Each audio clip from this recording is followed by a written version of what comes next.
Et bonjour tout le monde, ça fait plaisir de vous voir. Est-ce que vous êtes prêts à avoir faim? Car aujourd'hui, on va se faire une petite coquinerie, vous m'en direz des nouvelles. Premier indice, c'est un sandwich. Et je ne sais pas vous, mais moi j'adore les sandwichs. Deuxième indice, il y a du thon. Alors non, c'est pas un sandwich tunisien, car... Troisième indice, cette recette nous vient tout droit des US. Quatrième indice, il y a du fromage fondu. Ouais, non, c'est bon, vous voulez pas que je vous donne toute la recette en entier, hein?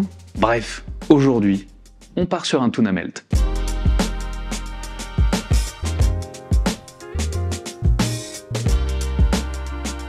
Si vous ne connaissez pas ce sandwich, vous n'allez pas être déçu. La fraîcheur d'une sorte de salade ou rillette de thon, avec le kick des pickles et la gourmandise du cheddar, ma.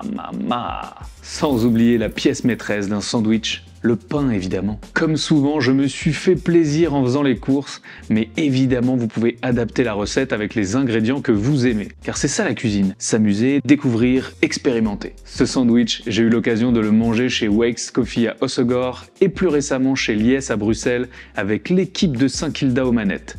Et ça m'a trop donné envie de vous proposer ma version. On parle beaucoup mais on a faim là, non? Allez, sortez vos miches. Aujourd'hui, on se fait un sandwich. Eh ben, je vous propose qu'on commence par notre magnifique mayo. Ceux qui nous suivent depuis un petit temps, vous commencez à la connaître, c'est la fameuse mayo prête en 20 secondes top chrono. Il vous suffit juste d'un récipient étroit et d'un mixeur plongeant. On met donc dans ce récipient un œuf entier et une grosse cuillère de moutarde. J'ai mis quelques gouttes de ce prototype de vinaigre de chez Sweat, mais évidemment le vinaigre que vous aurez chez vous fera parfaitement l'affaire. Pour l'assaisonnement, c'est pareil, faites-vous plaisir, j'ai mis du poivre blanc, une généreuse pincée de sel. Et attention, si vous n'êtes pas prêt, c'est là que ça peut choquer. On va ajouter toute l'huile d'un coup, sans mélanger.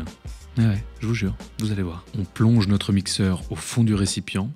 On commence par mixer quelques secondes sans bouger. Et quand l'œuf a bien pris, on va pouvoir faire des petits cercles et remonter dans le récipient. Et voilà, magie, la mayonnaise est prise. Clairement, depuis que je connais cette technique, c'est impossible de revenir en arrière. Ce que j'aime beaucoup, en plus de la rapidité, c'est que le fait de rajouter un œuf entier va donner une texture incroyable à cette mayonnaise. Et évidemment, on est obligé de goûter. Et c'est encore une fois validé. Ah, et attendez, vous n'avez pas encore vu ça? On en parle de cette tenue? On dirait Spider-Man collé au plafond. Bon, bref, je me suis assez extasié devant cette mayonnaise.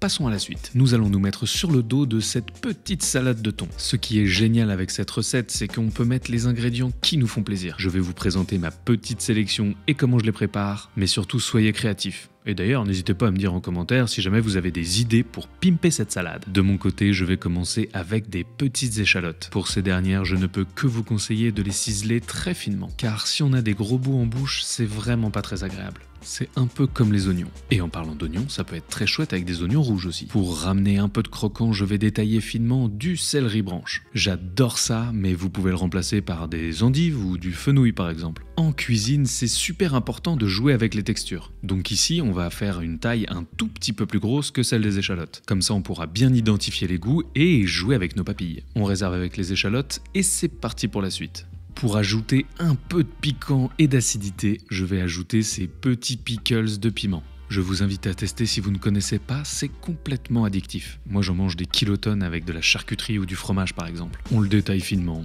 et c'est parti avec le reste. On reste dans les pickles avec ces tout petits cornichons bien croquants. On les détaille bien finement pour les sentir claquer sous nos dents. Moi j'adore le croquant et l'acidité de cela, mais si vous préférez les gros un peu plus doux, il n'y a aucun souci. Et hop, avec le reste sur notre petite plaque. Que serait cette salade de thon sans herbes fraîches ? Je vous le demande. Alors on va mettre selon moi la meilleure du monde, la ciboulette. Et j'espère que vous avez compris la mécanique, mais si vous voulez mettre de la nette, de la coriandre, du persil, allez-y. Et c'est parti pour la pièce maîtresse de ce sandwich, le thon. Car oui, ceux qui n'ont pas fait anglais LV1 tuna, bah ça veut dire thon. J'ai trouvé cette jolie petite conserve de thon. Évidemment, comme c'est au centre du sandwich, je ne peux que vous conseiller de prendre de la qualité. C'est ça qui va faire passer ce sandwich de simple pique-nique à dîner d'exception. Regardez-moi cette chair là.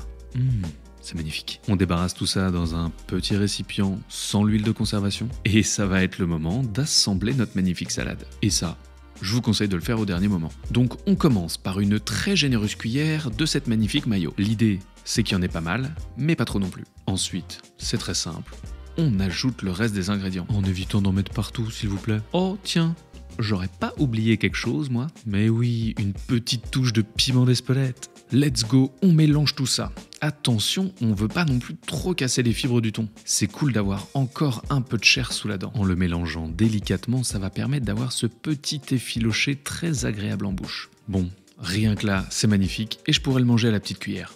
Pour la touche finale, nous allons ajouter des zestes de citron jaune. En plus d'être très beau, ça rajoute un petit goût absolument adorable. Et hop, on met tout ça au frigo. Alors que voici la deuxième star de la recette, le pain. Aujourd'hui, je suis parti sur cette magnifique miche de pain au levain. Celui-ci vient de chez Cobbs.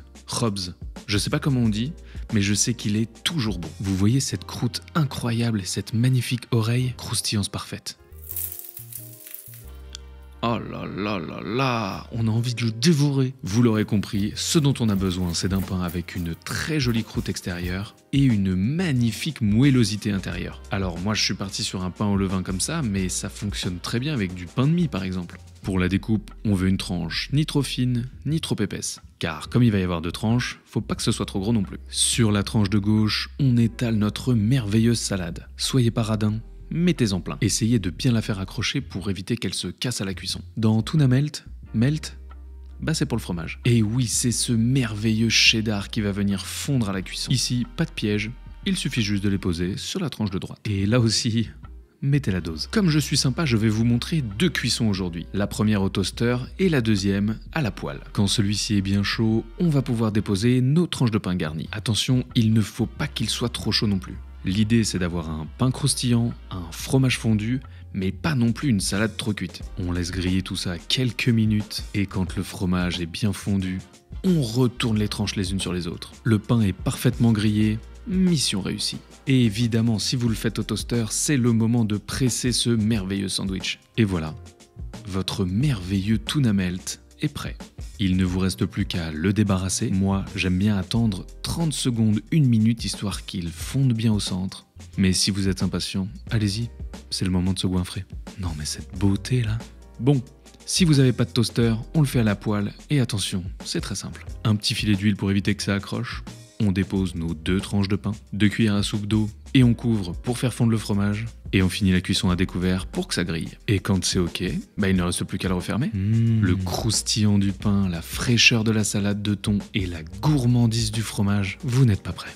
Au vu de la liste des ingrédients, je me demande vraiment ce qui vous empêche de faire la recette dès maintenant. D'ailleurs, si vous refaites les recettes, n'hésitez pas à me taguer ou me les envoyer sur Insta. J'adore voir vos créations, ça me fait beaucoup trop plaisir.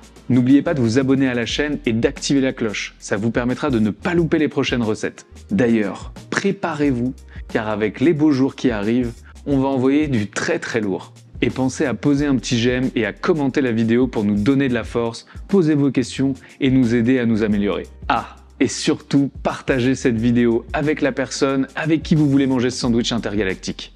C'était Hugo, vous êtes toujours sur Woogies. Bon appétit, ciao.